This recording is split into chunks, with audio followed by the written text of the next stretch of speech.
Hi friends, అంతరిక్షంలో గ్రహాలు ఎలా పుడతాయి అనటానికి మన సూర్య కుటుంబమే ఒక పక్కా రోడ్ మ్యాప్ అని ఇన్నాళ్ళు సైన్స్ నమ్మింది. సూర్యుడికి దగ్గరగా ఉండే బుధుడు, శుక్రుడు, భూమి, అంగారకుడు అన్నీ రాతి గ్రహాలు. దూరంగా ఉండే గురుడు, శని, గ్యాస్ ప్లానెట్స్, విశ్వం అంతా ఇదే రూల్ ఉంటుంది అనుకుంటున్నారు. కానీ యూరప్ శాస్త్రవేత్తలు తాజాగా కనిపెట్టిన ఒక విషయంతో అంతరిక్ష నియమాలన్నీ ఒక్కసారిగా తిరగబడ్డాయి. అసలు విశ్వంలో ఉండటానికే వీల్లేని ఒక వింత గ్రహాల కూటమిని టెలిస్కోపులు పట్టుకున్నాయి. ఖగోళ శాస్త్రవేత్తలే ముక్కున వేలేసుకునేలా చేస్తున్న ఆ ఉల్టా పల్టా నక్షత్ర మండలం అసలు మర్మేంటో ఇప్పుడు తెలుసుకుందాం. ఈ ఖగోళ అద్భుతాన్ని బ్రిటన్లోని ప్రముఖ యూనివర్సిటీ ఆఫ్ వార్విక్ మరియు యూరోపియన్ స్పేస్ ఏజెన్సీ శాస్త్రవేత్తల అంతర్జాతీయ బృందం కనుగొంది. లీడ్ రీసెర్చర్ థామస్ విల్సన్ నేతృత్వంలోని టీం భూమి చుట్టూ తిరిగే అధునాతన కియోప్ శాటిలైట్ మరియు అత్యాధునిక భూస్థావర్ టెలిస్కోప్ల డేటాను పూర్తిగా వడగట్టి ఈ వింతను బయటపెట్టింది. దీనికి సంబంధించిన పూర్తి వివరాలు ప్రతిష్టాత్మక అంతర్జాతీయ జనరల్ సైన్స్లో ప్రచురితమయ్యాయి. అసలు ఎక్కడ ఉంది ఈ విచిత్రమైన స్టార్ సిస్టమ్? మన భూమికి 52 లైట్ ఇయర్స్ సుదూరంలో ఉన్న LHS 1903 అనే ఒక చిన్న చల్లటి ఎర్ర మురుగుజ్జు నక్షత్రం చుట్టూ ఈ వింత గ్రహాల కూటమి తిరుగుతోంది. ఇది మన సూర్యుడి కంటే చాలా చిన్నది, తక్కువ వెలుతురు ఉన్న నక్షత్రం. ఈ నక్షత్రం చుట్టూ మొదట శాస్త్రవేత్తలు 3 గ్రహాలను కనిపెట్టారు. ఇందులో మొదటిది నక్షత్రానికి దగ్గరగా ఉన్న రాతి గ్రహం, ఆ తర్వాత రెండో పెద్ద గ్యాస్ గ్రహాలు. ఇక్కడ వరకు అంతా మన సూర్య కుటుంబంలాగే రూల్ ప్రకారం పర్ఫెక్ట్గా ఉందనుకున్నారు. కానీ ఎప్పుడైతే కియోప్ శాటిలైట్ డేటాను లోతుగా స్కానింగ్ చేశారో ఇక్కడ 4వ గ్రహం బయటపడి అసలైన మైండ్ బ్లాకింగ్ ట్విస్ట్ ఇచ్చింది.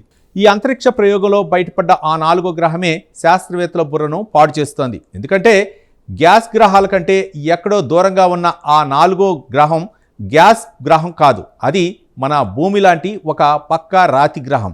అంటే ఈ నక్షత్ర మండలంలో గ్రహాల అమరిక ఎలా ఉందంటే మొదట రాతి గ్రహం, ఆ పక్కనే 2 గ్యాస్ గ్రహాలు, మళ్ళీ వాటి పక్కన చివరిలో ఇంకొక రాతి గ్రహం. దీన్నే సైన్స్ భాషలో ఇన్సైడ్ అవుట్ ప్లానెటరీ సిస్టమ్ అని పిలుస్తున్నారు.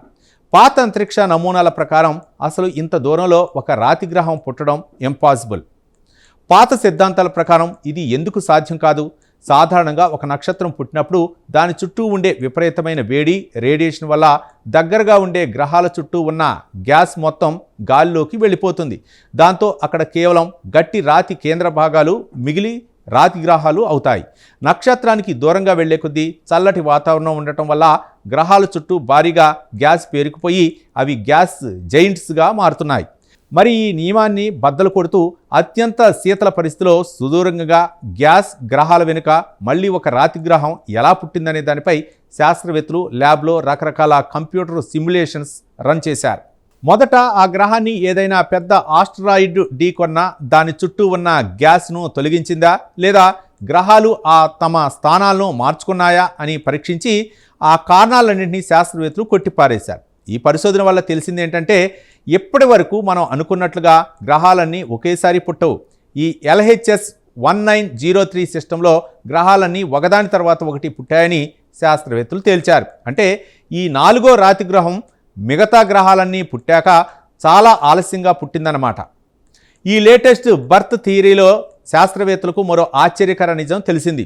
ఈ 4వ గ్రహం పుట్టే సమయానికి ఆ నక్షత్ర మండలం చుట్టూ గ్రహాల తయారీకి కావలసిన గ్యాస్ మొత్తం పూర్తిగా అయిపోయింది. దాంతో గ్యాస్ అసలు లేని శూన్య వాతావరణంలో కేవలం మిగిలిపోయిన అంతరిక్ష ధూళి, రాళ్లు మాత్రమే కలిసి చిన్న రాతి గ్రహంలా మారాయి. మన సూర్య కుటుంబం లాంటి క్రమబద్ధమైన వ్యవస్థలే విశ్వవ్యాప్తంగా ఉంటాయనుకున్న మన పాత భ్రమలను ఈ కొత్త రీసెర్చ్ పూర్తిగా తుడిచిపెట్టేసింది. ఈ ప్రత్యేక కథనంపై మీ అభిప్రాయాలను కామెంట్ ద్వారా తెలపండి. వీడియో నచ్చితే లైక్ చేసి ఛానల్ని సబ్స్క్రైబ్ చేయండి. Thank you.